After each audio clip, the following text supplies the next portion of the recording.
Welcome back, listeners. I'm Robin Black, and this is It's All About Healing podcast. Today we have a special guest, Dr. Brad, who works in functional medicine, but also is going to share his story with us about his public speaking anxiety. How are you today?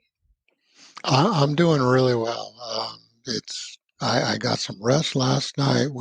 We've accomplished a bunch of things. We recently bought a new house, and I've got to do a ton of stuff to it. And we're making some really good headway, saving a crazy amount of money doing it. And it's a good day.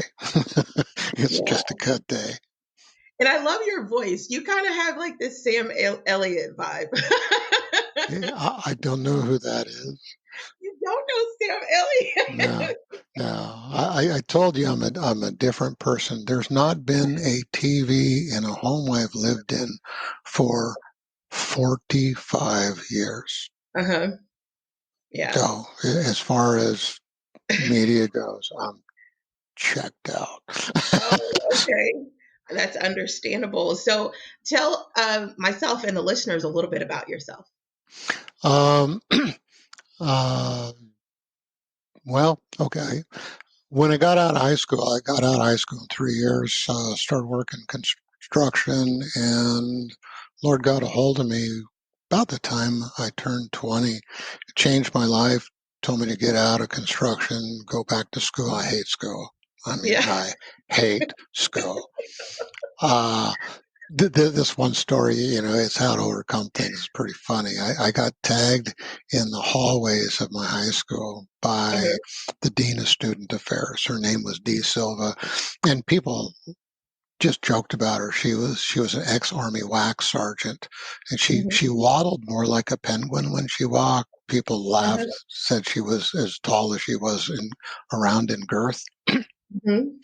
She gets me in the hallway and goes, "Brad, follow me." And she takes me into her office. And the office got this tiny little round table. I don't even know what's 3 foot around.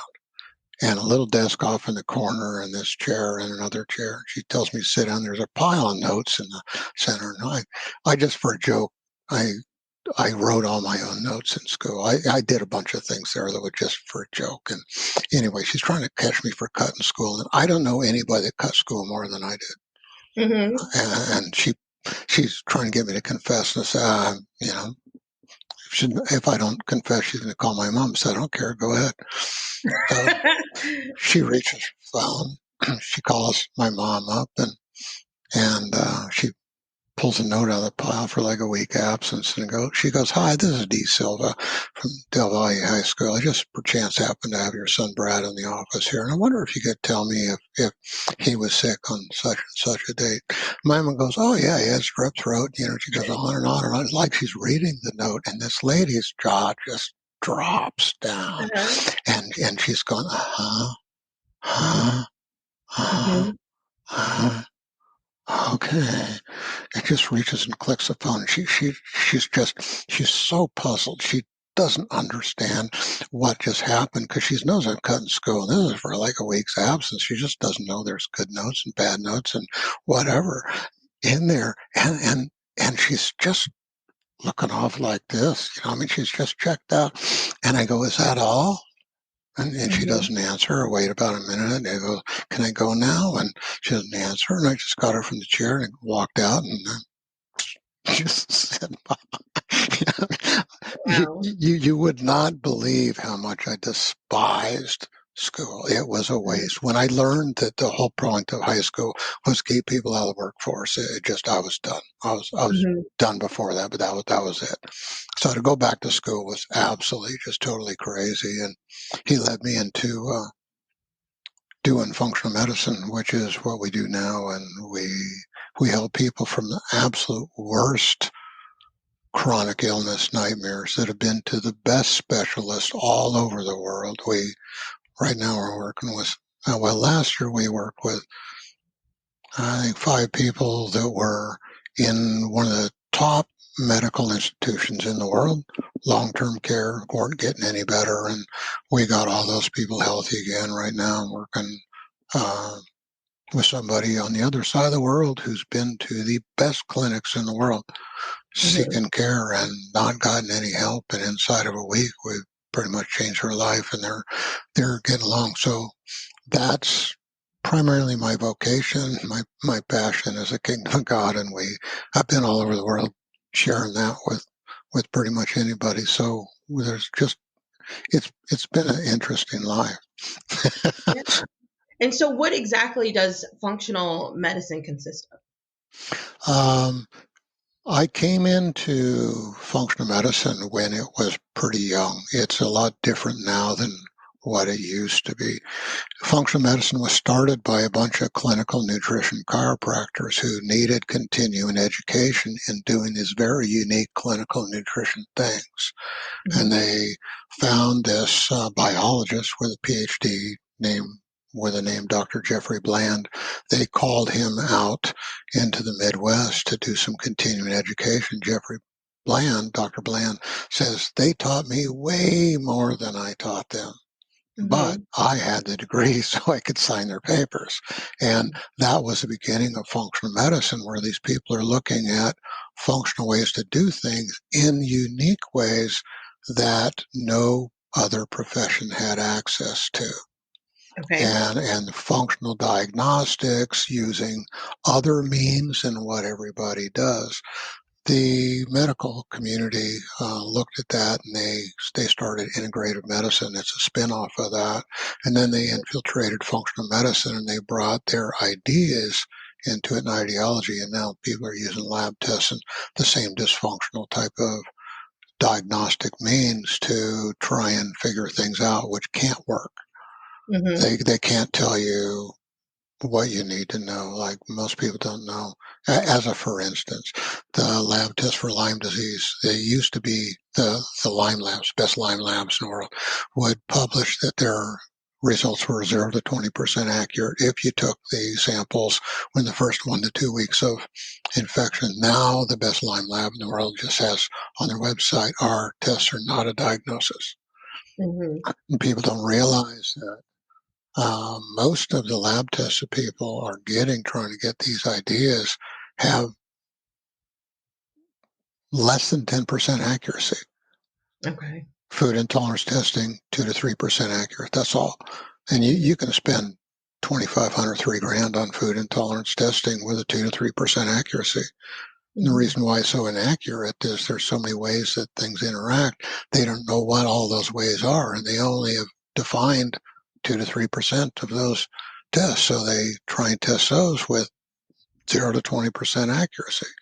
Yeah. And it's so this is part of the reason why people stay sick so long and why people get chronically ill. The amount of our resolution is over 4 times what most doctors can help back to full health. And there's plenty of studies out there that show doctors can help. That's help reduce symptoms. 20 to 25% of the people that walk in their office, Mm-hmm. we're over 4 times that back to full health. Mm-hmm. Our approach is absolutely totally different, and there's no way you can get the information. We do an evaluation off a lab test. There's just no lab tests that exist to do it.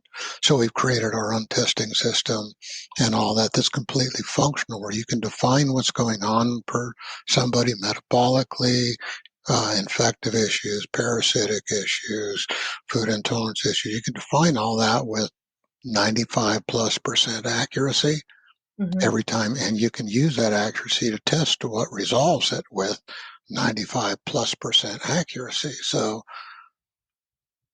people who approach things with those types of tools have a means to help people out that just no one else can do. And Mm-hmm. there's not many of us out there. Okay. Yeah, Uh, because so when someone comes to see you, when you have patients, and because I know earlier you stated that you do everything naturally, what does that consist of when patients are coming to see you? okay. So I'll clarify something. Most of the people we work with are long distance away. Some Okay. are halfway around the world, some are in Europe, some are the other side of our country, some are, thousands of miles away. Mm-hmm. And um, And the accuracy, this gives you an understanding. We got a phone call from a family. A young girl about 5 years of age spent 5.5 days in a research hospital getting scanned studies and tests for 5.5 days, and nobody could figure out what's going on. Mm-hmm. A relative begged the parents to work with us. They got a hold of us, filled out some paperwork. We did an evaluation. That afternoon, in 2 hours, we figured out everything that's going on with this young child, what was causing everything, how to resolve it, gave them direction. They had some product available that they borrowed from somebody else while we were sending things out. The next day, she was out of bed. 3 days later, she's outside. And 6 months down the road, she's healthier than she has ever been since she was born. Um, Oh. so the way we do that is we evaluate first every metabolic function. So we go through Mm-hmm. every organ system, checking at a minutia all the different functions, like an adrenal, for say, most people look at and say, okay, let's see how your adrenal's working. They might check cortisol issues. We got 10 different functions we Mm-hmm. evaluate out of the adrenals. Liver, somebody might do a couple tests on liver to get a couple enzymes out of it. That's all. We've got 20 different tests we do on the liver. Tests we got on the gut's probably close to 50. And, we just go through every single organ system, evaluate every metabolic function, figure out what root issues are, how to resolve those. Then we pull that off. We go through a food intolerance evaluation, go through like 11 different food classes, figure out Mm-hmm. what people can eat to heal, set that aside. Then we go through infective uh, stuff to figure out what kind of bacteria, yeast, fungus, mold, virus, parasites, all that, what's going on. And then we go through another test to figure out what kind of environmental toxins are going on with people and, what's clogging all their detox pathways. We've already resolved that. And then we test all those things to figure out how we can resolve that.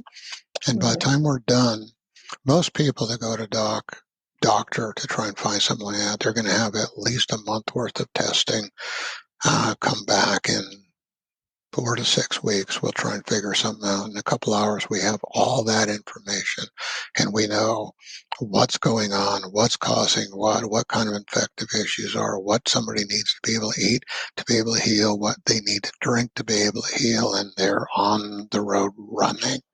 Mm-hmm. Yeah. Um, so it's extremely different, and you're talking about how do you connect with people and all that. You can tell from my demeanor and the way that I'm talking. Mm-hmm. I don't. One of my brothers, he can only talk in a condescending way, just belittling everybody, Mm-hmm. and I'm the other way. Yeah. I'm lifting people up in the same time. You have to get involved with people's lives and what's going on in their lives to get people better. Mm-hmm. And not just better, but to give them their life back. You have to get involved with their lives to figure what that is. So there's a vulnerability on all sides. Yeah. Um, Something I learned in ministry many, many, many years ago that's a reality. To do healing types of ministries and things like that, people spend a lot of time building faith to try and get people so they can receive it. Mm-hmm. When you start working with people to get them set free from the things of the past called deliverance, you Mm-hmm. have to build trust. And Yeah. you can't build trust by having these cloaks and these closed off things. You have to be open and vulnerable and real and just connect with people. And it's the same thing with health as Mm-hmm. as you're talking relational health Mm-hmm. and relational past issues and all the things that just beat people up. You have to, we had this one incident one evening. Lord's had me run ministry schools at different times. A woman came in who was just a mess, and she kept saying, I can't believe I'm pouring my heart out in this group that There's just a bunch of men in it. I just can't believe I'm doing it. She was in prostitution when she walked in the door. Mm-hmm. And I think women understand how broken that makes a person. Yes. They're just fractured. Mm-hmm. Um, and so we did some ministry with her and got her set free from all that stuff. And you don't know how much impact that really has. It was a long time down the road. I ran into her again someplace and I asked her how she's doing. She's in a monogamous, committed relationship, Mm-hmm. married, building a family. Yeah. And you just go, wow, God. I mean, Mm-hmm. I don't think there's a deeper sense of healing than that type of fracturing to that kind of a life. Absolutely. Um, and with all that, you just have to connect. Mm-hmm. Uh, and in this just empathetic, compassionate, non-judgmental way. Yeah, I understand. I like that. So you're so when you're seeing these clients, and I know that you stated that you've been on several podcasts and that you're in ministry, how did you overcome your public speaking if you're able to do all of these things? Oh boy, that's an interesting story. Um, when I was young, actually, even when I was an adult, I felt like I was going to have a heart attack Mm-hmm. speaking publicly Yeah. whatsoever. The second time the Lord let me go out of the country doing ministry, we went. First time we went into Eastern Europe and Russia as the Berlin Wall was coming down. I went Mm-hmm. back in 2 years later. We, I think, yeah, we came into Austria. Um, uh, most people call it Vienna, but over there they call it Wien. Mm-hmm. Came into Austria and we assembled with some other people who were working at a missionary outpost. Then we drove to the edge of the Ukraine and we took a 5-day trip on the Trans-Siberian Railway into the middle of Siberia and like smack dab in the center of Siberia Mm-hmm. and just start doing street ministry out there. It was in the middle of street ministry. We were doing dramas and, as part of the worship team, doing things, carrying a guitar all over the place. And yeah, there's so many stories for that. But it's in the midst of that, we do dramas and we do music and draw people in, crowds that gather, and then somebody would share something. And, there's all kinds of different ways where that would happen. So, it's just this constant flow of Mm-hmm. all this interaction going on. There's one drama that we did called The Sleeper, or Mm-hmm. well, that's not what it's called, but is a player, and there's all these people in the play acting different roles. There's a money changer, there was a beauty queen, there was a weightlifter, there was a financer. I was the Lord in that, and this person would go and they tap on the shoulder of one of these people one at a time, and they'd come to life doing their thing and offering that to him, and he'd try it, and it wasn't fulfilling. And one of those things, one of the people they tap on was a boxer, and that guy'd act like he's going to knock him, and he'd backflip off the stage and flop on the floor. And I'm the Lord, and he goes through all these people, and Yeah. nothing satisfies. And he comes up to me, and I just offer him some hope, and he goes to grab for it, and all these people crucify me. Oh, wow. This was a dramatic drama with no Mm-hmm. words. It's just acted out, no words. Mm-hmm. Acted out. You got to just play the part. And I just gave myself into the part.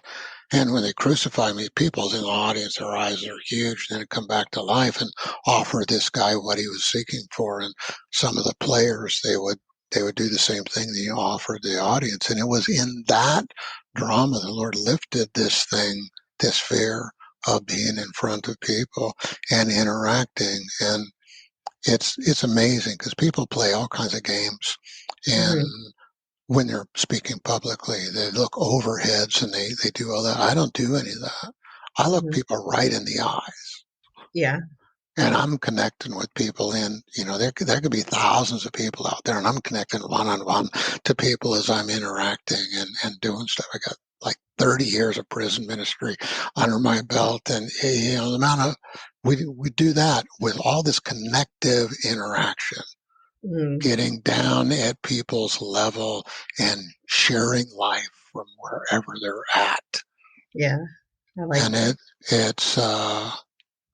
it's a really unique way to live. One time we're going into the place where we gather for prison ministry, and the Lord healed somebody just a little while before that.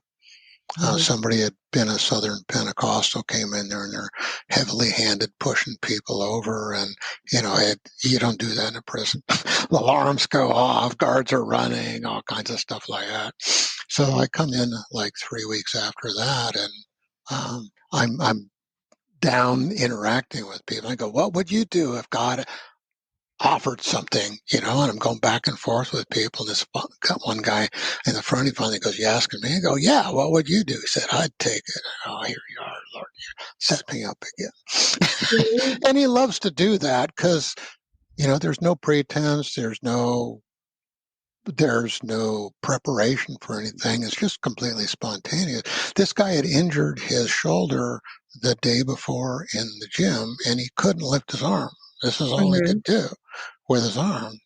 Yeah. And okay, so come on up. So he comes up, and Lord has me pick all these other different inmates that are in there and have them come up and surround him and pray for him. And I'm halfway across the room. So it's inmates ministering to inmates. And I'm talking to the other people who are still sitting down going, any idea why the Lord had me have these guys come forward? And they're looking at me, I don't know.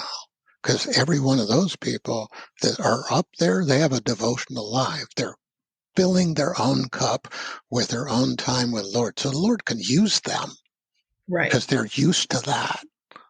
And this is how he wants people to be. So those people are spending time and they're filling their own cup. So he's going to use them.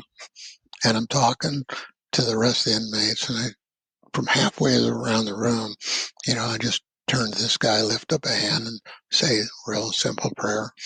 Excuse the people, and the inmates are surrounded, and they're walking back, and they look like they're 3 feet off the ground. God just used them, and they're just above the things of the earth, and they're just like, wow, that was just a cool thing. God just used me, and he moved through me, and I felt that, and that was really huge.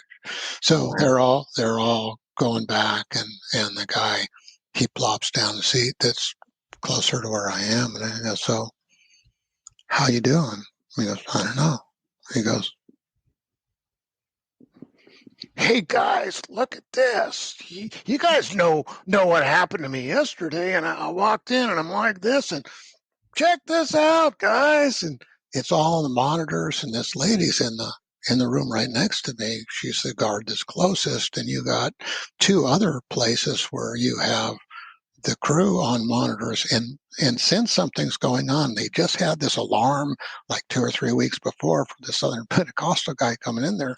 Their antennas are up, like, do we got a blitz? And they're watching, and they're calling the other guards going, hey guys, watch this, check this out, check this out. And they see all this. So a few weeks later, she asked me, I'm going with the same guard that's in the room next door. And she goes, so what are you going to share on today? And I looked at her and I said, I have no idea.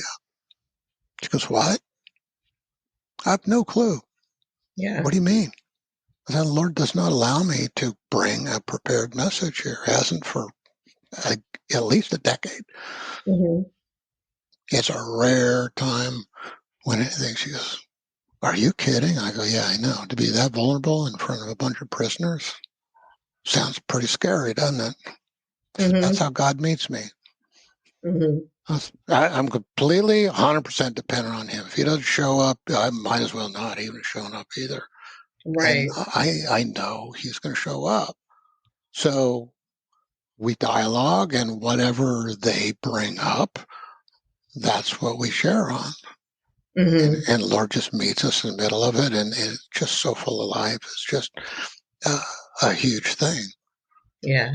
I like that. I like that a lot. So definitely through repetition and of course with God's help, you're able to overcome that anxiety.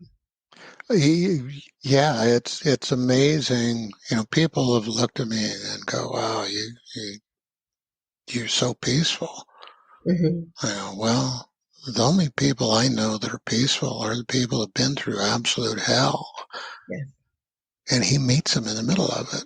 I just did a podcast on Friday where they were, um, uh, he was looking for ways that God meets people in the midst of their trials and how they overcome them. And Hmm. I shared some depth of things on that. I think his podcast is The Pain Factor, Payne. Hmm. And I don't know when that one's going to go live, but it was so rich. I mean, it Hmm. was just so rich. And he goes, wow, I got so much out of this. I got a bunch of notes, so many things I can apply to my life. And you shared so much understanding that's so practical Hmm. of things. He goes, I hope you got something out of this. And I said, I always get something out of this. And he's just kind of puzzled. I said, this is how God meets me. I'm a Hmm. conduit. And, Hmm. he just chooses to do that with me. And so he pours through me whenever he uses me. Hmm. And it's always a fresh revelation. It's always a fresh word. There's a lot of foundational truth that's in there that he can springboard off of. But he's had me in the streets doing that for such a long period of time. It's just a way of life. And Yeah. I'll go in to get a haircut, and my wife's hanging out in the car, and it's an hour later. I'm not out of there, and she goes, "There it is again." He's just ministering to somebody, and we we moved to a different part of the country, and to get electrical, you had to go Hmm. into the office and have a face-to-face time with somebody. Well, we walk in, and the guy's got a brace on his wrist, and we're talking to him, interacting, and we're setting up the account. And after a while, I go, "Hey, how long you had that brace on your wrist? And what's the deal with that?" And he, yeah, it was for a while. I hadn't been able to use his hand or his wrist at all. I said, you mind if I look at that? Hmm. And he kind of goes, huh? I said, you mind if I take a look at that?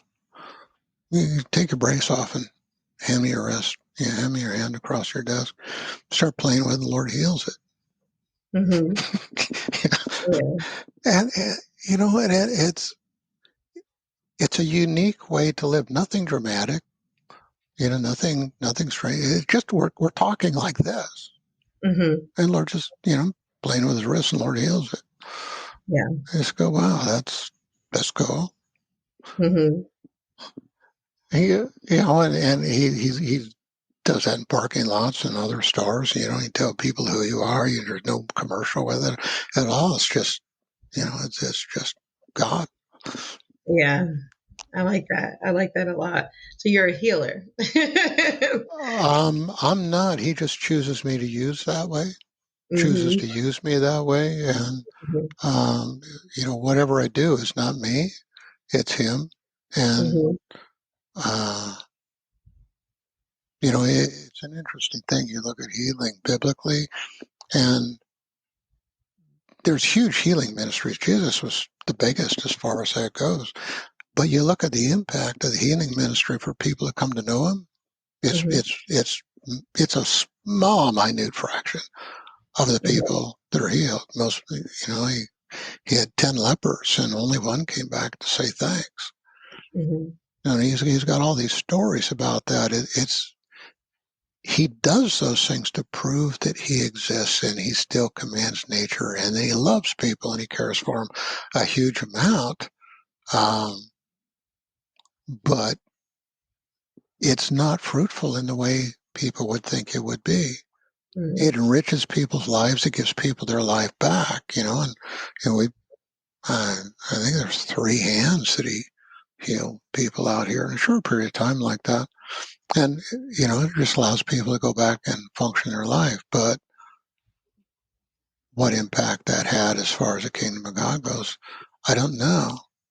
I really don't know. Just let them know where it comes from and let God be God. Yeah. I like that. I like that a lot. And because even through my poetry, when I'm doing this, I always tell everyone it's my voice that you're hearing, but it's God who's speaking. And I like what you said, how he pours through some of us, and that's it. It's like through our creativity and who we are, we're an image of him, so it's like he uses us as a part of his masterpiece, and that's the way that I see it, that's the way that I believe it, and I believe that that's the way that he uses you, and I really appreciate you sharing that story with us. Yeah. When you look at functionally how that is, when he made man, he breathed his spirit, not the breath of life, into him. The Hebrew word for that's ruach, which Hmm. is capital H, capital S, Holy Spirit. Hmm. Um, and and he breathes that into the clay. And it's really interesting. He gave Adam 2 positive commands and 1 negative one. Hmm. One was to take dominion and rule the earth, but that was in close proximity and close fellowship with him as the Lord showed him how to rule it. He was to rule it in God's stead for Hmm. God's purposes in constant communion with God. And he gave that away in the fall and he traded it for life. But the other one was to be fruitful and multiply. Hmm. And a lot of people think that the whole idea of being filled with the Spirit is to get gifts and things like that. No, it's to be able to Hmm. to be empowered to live a godly life. Yeah. And that, what you just talked about, is that fruit of the indwelling of the Spirit of God moving through people in all these creative ways Yeah. to show and express who He is. Hmm. You look at cultures throughout antiquity, Hmm. he was expressed through arts Yeah. in most cultures. And for some reason, we've had some very prudish people in some high places who have tried to convince our society that there's no room for God in the arts. It's like, are you Hmm. nuts? Right. Right. I mean, look at the flowers in the earth Hmm. and explain what you just said. Yeah. Beautiful expressions, aromatic expressions don't mean anything. When you look at a passage like love the Lord your God with all your heart, mind, Hmm. soul, and strength. You know what that word love, what you know what it means? Hmm. It's the exact same word to go make love to your spouse. Hmm. Intimate, abandoned interaction with me Hmm. is what I want people to do. Hmm. Just give over to it. And if we get set free of some of those truths to be able to express who we are, you start to see these creative expressions that just, it's like the rocks crying out. Yeah. People put their spirit in art. Yes. Tattoos, their spirit in that, their spirit in the bridge behind you, their spirit in paintings, there's Yeah. all kinds of stuff. Why not fill that with the presence of God? Yes. Yeah. It's just so funny because you're just like speaking exactly what some of my poetry says. Wow. So, Wow. And yeah, and that's so God too.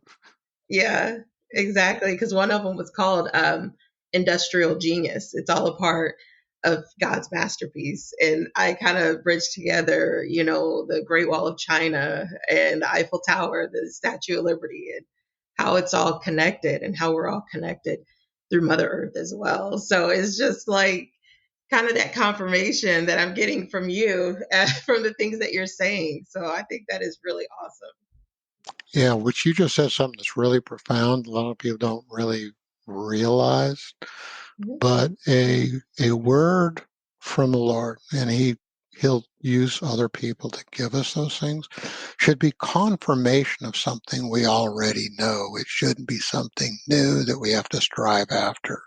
Mhm. One time I went into a prison, and there was a black man that was probably close to 40 there, Mhm. who he just looked cherubic, and his countenance just was like there's a light on inside and God's just indwelling in him. Mhm. One day, Lord has me come in there, and the whole service was dedicated to him. And Lord starts having me speak over this guy of all of these interactions and all this. Everybody in the room's blown away because there's no way I could know this stuff. And it starts off a little bit general, it gets more and more and more specific about how everybody's just they've taken offense, they've ridden him, they've done all of this stuff, and this guy spent an hour with his head between his knees just weeping. Mhm. I turned the service over to him. I let him do communion at different times. I let him speak and share and different things. And at the end of the service, he comes up to me. You don't know this, brother.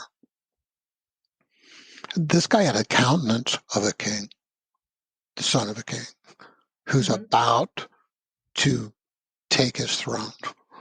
I mean, Mhm. that's what his countenance was like. And I'm sharing that with all of this interactive stuff. And at the end, he goes, you didn't know this about me, brother, but the Lord's been speaking to me about going back to Africa Mhm. and doing my ministry over there. I'm about to Yeah. get out.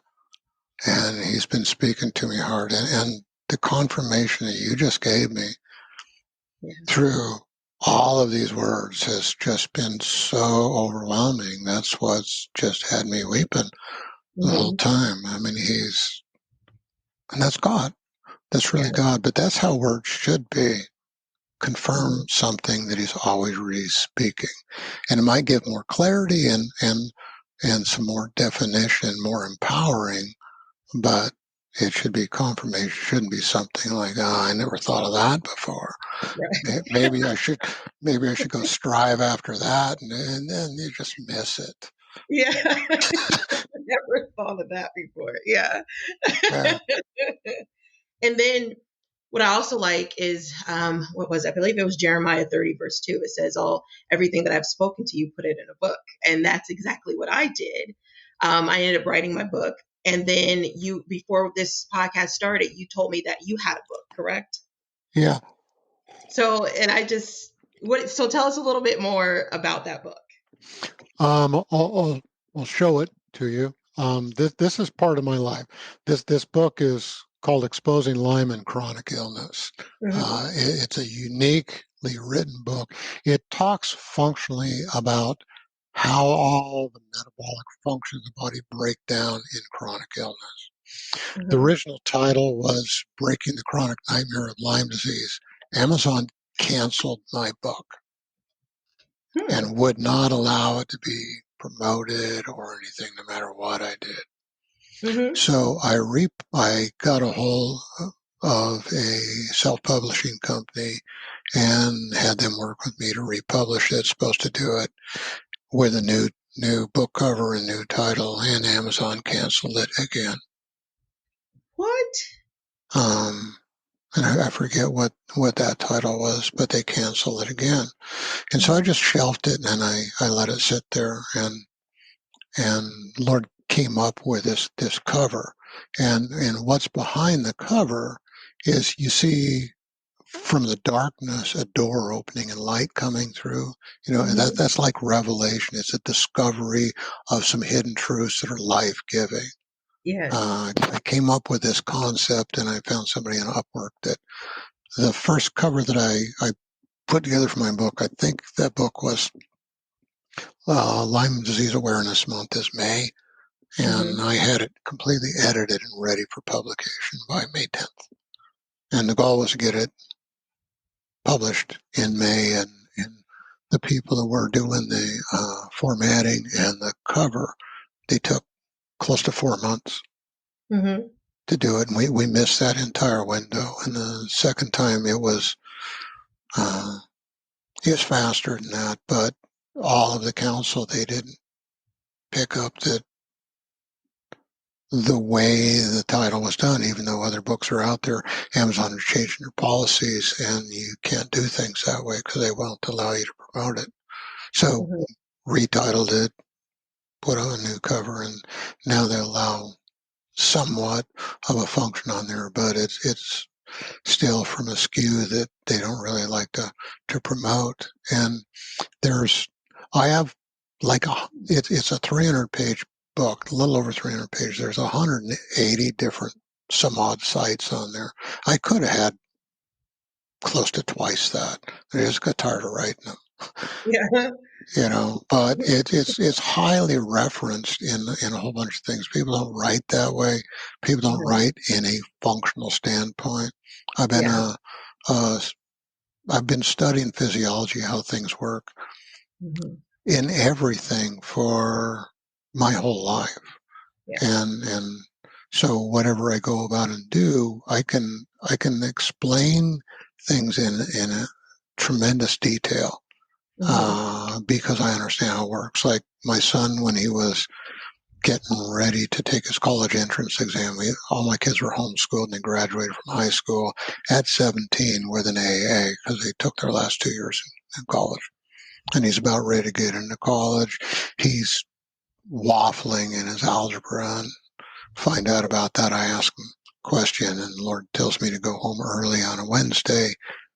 No, no, I think it was Friday. He told me to go home early on a Friday and work with my son in math. So got him, had him get his math book. We worked in the evening. He was on unit 5 out of 13 units in algebra in the beginning of the unit. And we finished unit 5 that evening. I picked up his book and said, "You never see this piece of junk again. This is worthless." And I threw it away. Uh-huh. I had some self-paced math books from Cal Berkeley. Mm-hmm. I pulled those things out the next morning. In a weekend, we did 3/4 of a year of algebra. Mm-hmm. I wouldn't allow him to use scratch paper. I made him talk through everything. And Yeah. he only used 4 pages of scratch paper for 3/4 of a year of algebra. And you wonder, Mm-hmm. how in the world can you do that? But he got it. Yeah. And you can only do things like that if you understand how they work. Right. That book, studying physiology, usually it does compartmentalization. Mm-hmm. You look at kidney function and, oh, that's an isolated thing. You look at this aspect of liver function. Okay, now we'll jump to this aspect of liver function. What they leave out of the physiology books on what really happens in the liver is over half the Mm-hmm. functions that it does. And you look at all of these things and it's incompartmentalized. Our bodies don't work that way. They're this Mm-hmm. harmonious interaction. This book is written so you can understand all the harmonious interactions and how all those come to play in every aspect of every kind of chronic illness. Lyme disease is the king of chronic. Anything that can go wrong will go wrong with Lyme disease in the worst way. What sets the stage is candida and leaky gut. And we go through autoimmune issues, gut issues, microbiota flora issues. We go through all the hormone interactions, liver function, food intolerances, all that, all in this book. Mm-hmm. In a simple, practical way. It's full of stories on how everything goes on. And, one of the biggest subjects that's covered, we did a question on Lyme formats on what question are you dying to get an answer for that no Mm-hmm. one ever addresses? And it was like 75% of the answer was hormonal dysregulation and the impact chronic illness has on intimacy. So there's a chapter dedicated on that in Mm-hmm. there that in a gentle, tender, but very functional understanding of things. And uh, it sheds light on a lot of things. Like you look at erectile dysfunction, most people think that's a male problem. It's way worse in females than it is in males. Mm-hmm. You see that in menopause where women have a hard time with orgasms. That's because of their rectal tissues no longer erect and there's no longer engagement. And we have erectile tissues in different places. Well, the chronic illness is the same thing. And you start to have these hormonal dysregulations, these metabolic dysfunctions, and women's erectile tissues, they no longer function the way they can. And she can engage sexually, but she can't be fulfilled sexually Mm-hmm. because people don't understand. And these are subjects that are just shoved under the rug Mm-hmm. for a whole bunch of reasons because people don't want to look at that in a functional way. And you can address these subjects. And the Lord had me open up the subject of biblical sexuality with college youth groups when we Mm-hmm. were doing retreats with college kids and all that. You can address that subject without creating promiscuity and without getting into all the nitty-gritty mechanics, but give an understanding of emotionally, spiritually, functionally. And when you look at from a biblical standpoint of sexual interaction, it's the only interaction we have on the face of the earth where they're uniting a body, soul, and spirit. You Mm-hmm. give a bit of each of those of yourself to your partner, and your partner gives a bit of each of those to you just in the interaction. That's not just in fluids, that's there's spiritual aspects, there's aspects of the soul. And as a woman, you understand this. I asked a guy this a while back. So I had a question for you. You know, you're married. As far as from a woman's standpoint, what do you think's more important, an orgasm or connecting with her soul? And you go, so man, I've been married for a long time. That answer is easy. A woman would much rather have you connect with her soul. Mm-hmm. And I said, if you connect with her soul, she's going to get an orgasm anyway. Mm-hmm. But and yeah, ask college people, okay, so you got three aspects of sexual interaction. You got foreplay, engagement, and aftermath. Mm-hmm. Which one of those measures is the measurement of good sexual interaction? Which one is the Mm-hmm. most important? I would say the aftermath. You're right. And do you know why? Why?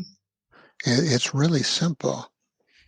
The aftermath is it's where if you look from a biblical standpoint, I think it's in Hebrews 10, let the marriage bed be undefiled.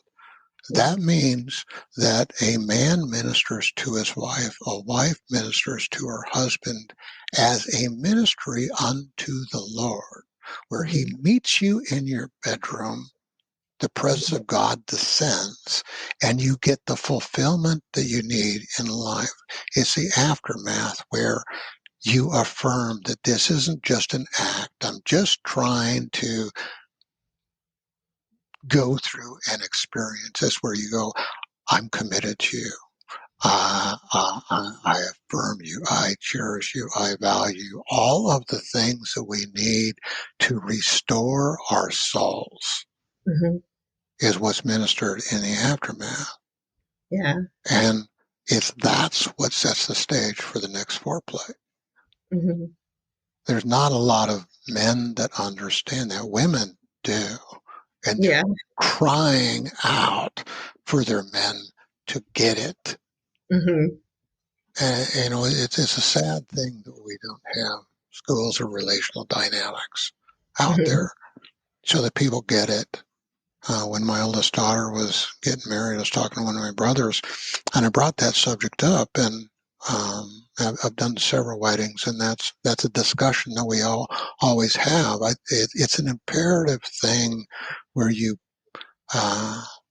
the weddings that I've been involved with, where the Lord has me do it, we actually do a deliverance in the service that's going on. We cut off all the issues of the past so they can't invade your present and your future and destroy your life. And you have to set the arena of sexuality at liberty.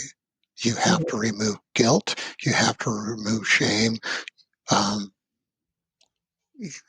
a wedding night should be one of these things that should be a wonderfully awkward time because you are experiencing something with somebody you cherish that you've waited for. And it makes it, you set the stage for such a richness where God, he comes down your bedroom and he meets you in the midst of that. And when you understand all of these interactions, it takes time. It's a conversation of every level. It's a conversation of soul, it's a conversation of body, and it's a conversation of spirit. Yeah. And when you're committed to all of those, there's all the fulfillment that everybody is looking for in sexuality that are doing all these perverse things trying to get satisfied and they can't. Right. Correct. Because it only happens in long-term commitment where you wash over each other all of these valuations to build self-worth. And it's, that it's a good way to live that way with all people. When we look at something like Christianity, Jesus says, I do nothing save for what I see my Father in heaven doing. And that's true Christianity. That's really our model, is get out of our own selves to climb up in the Father's lap and get his view of things and choose to interact with people in life from his perspective. And whether that's the intimacy of just doing this with an infant or, playing with a young child, trying to tickle them, intimacy with your spouse, or just out in the workplace, interacting with people as they have value and pour life into them is transforming. It's completely transforming. And I guess that's, it's an amazing thing because I grew up in an extremely dysfunctional home.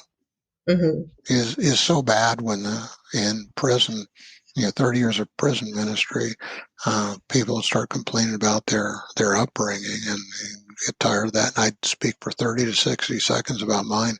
It shut every prison system down. Everybody just was silent and the conversation was done. Because they're looking at me, I'm talking about what my background is, and it's obvious I don't live there. It's obvious that I've risen above that. I live differently than that. The fruit of my life is different. I was asking one time in prison, you guys have you ever run into somebody who's just, they're just aglow? And you see God moving through them no matter what they do in all of their interaction. They're just not of this world. That's real Christianity. Have you ever seen that? And I'm not trying to feed anything. The guy goes, yeah, you. You're the only one who've ever seen that in. And I go, what a way to live. It's so much easier to connect that way because it's him. It's not us. And we don't have all these fears. And the more time we spend with him, the more he deals with all those things that used to be hidden, that are guilt-ridden and shameful and all that. He can set us free where that's not something in our present anymore. And then there's nothing to fear. Right.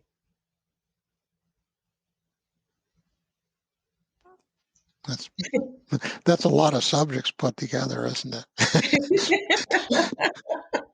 Yes, it is.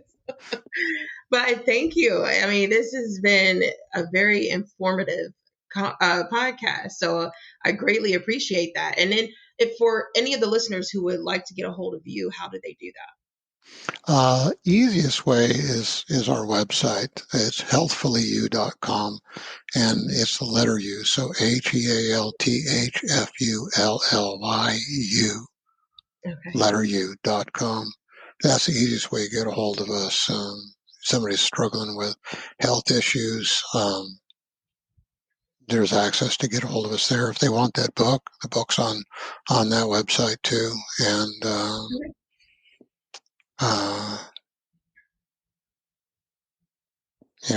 as far as kingdom issues and ministry issues, that's probably the easiest way to get a hold of us too. Just it follows an email, and there's access to our phone number and everything else. So Okay. And I'll definitely also list that in the show notes as well. But other than that, is there anything else that you have to say or anything?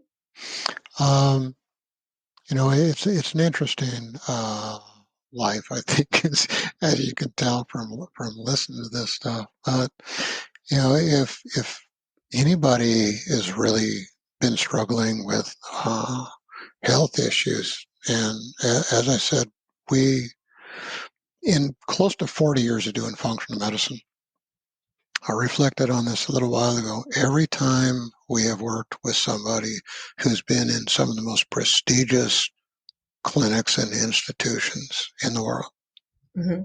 we beat their diagnostics and we beat their care every single time for close to 40 years. Mm-hmm. And, but what we do is different and it's completely natural. So there's no bad responses and bad reactions to that. And we give people their life back. If anybody's really struggling for that, get a hold of us because we give people their life back. There's a bunch of testimonies. And that's one of the biggest things that people say with the way we work with people. We give people their life back. And we're dealing with every aspect of human nature. Mm-hmm. There's issues of the soul, there's issues of spirit, there's physical issues. We deal with environmental toxicity, mold issues, fungal issues, and those are the root of what most people are really struggling with. Right. So, it's an amazing thing to see women in their 80s have been on thyroid medications for decades, get off of those, their hair comes back, their skin becomes vibrant, their energy comes back, and when their libido comes back, they just get giddy. Yeah. You I mean, um, and it's just a beautiful thing that people that think that they are whatever in life that they had dreamed of. It's a has been. mm-hmm. And it's no longer for them. It's just absolutely not true. The amount of redemption that's there. And we talked about several different things. You take people from chronic illness, that kind of redemption's there. Lord had us running ministry schools doing deliverance and teaching teams how to do deliverance for a long time. And you take somebody that's been in prostitution and get them healed up where they in a monogamous, committed marriage, raising a family. I mean, that's God. It just is. And that's just an example of who he is. There's all of those things are available for everyone. There's no one that's done too much where they can't have the things that we really, really desire. Yeah. The those those fairy tale dreams of a little yellow house with a white picket fence in some place. Those are and a knight in shining armor comes and sweeps up a princess. All those things are realities, dream realities of the kingdom of Mm-hmm. God coming alive for us. He's in the midst of all those, and that's really his desire for us in a huge way. And even if somebody's upbringing is a point where you don't get it, I've I've I've been in places where a a big dinner with scrambled eggs with some bacon flakes in it, Mm-hmm. and down to no money at all to being pretty comfortable in life. I've been through all those things in different seasons multiple times. Absolutely. Um, and I can just say he is our peace. Mm-hmm. It's not an emotion. It's not something we put on. It's an indwelling of him living his life that brings all that about. And he's about restoring life. Yes. And he just has us doing that in a very, very creative way, in ways that people can't access in any other way. So if anybody's really looking for that, reach out. Thank you. Thank you for that. And then when you were saying it's about the amount of redemption, that kind of gave me the title what I'm going to name this, because I liked how you said that, because there are so many people who feel as though this is the end all be all. I'll never get that back. I'll never be able to do that. And what you just said, I think, is going to speak volumes to so many people. So thank you for that. Yeah. That, it's just one of those God things. And, that's one thing that I really, I heard and I understand. You need to, for podcasts, you need to give people content and value. Mm-hmm. Things that really touch people where they're at. And yes, it's not so much that I just strive for that. It's just, it's a background understanding, but it's something that just Lord does. Mm-hmm. And it should be a beautiful thing. It should be a real welcoming thing. Yes. Thank you so much again for coming on here with us. And thank you everyone for listening. And I hope everyone has a very Merry Christmas and a Happy New Year. Thank you so much, Dr. Brad. Yeah, you're welcome. This has really been fun. I enjoyed this a lot. Yes, it has. And I hope everyone stays blessed. All right. Well, thanks. Have an awesome day. Enjoy your Christmas. Again, I'm your host, Robin Black, and this is It's All About Healing podcast. If you're navigating grief, toxic relationships, trauma, financial pressure, or the slow work of rebuilding after setback piled upon setback, this channel is for you. Our community now spans 118 countries, proof that real stories travel and that healing accelerates when we carry one another. Share your story, lend your voice, and let grace turn pain into purpose.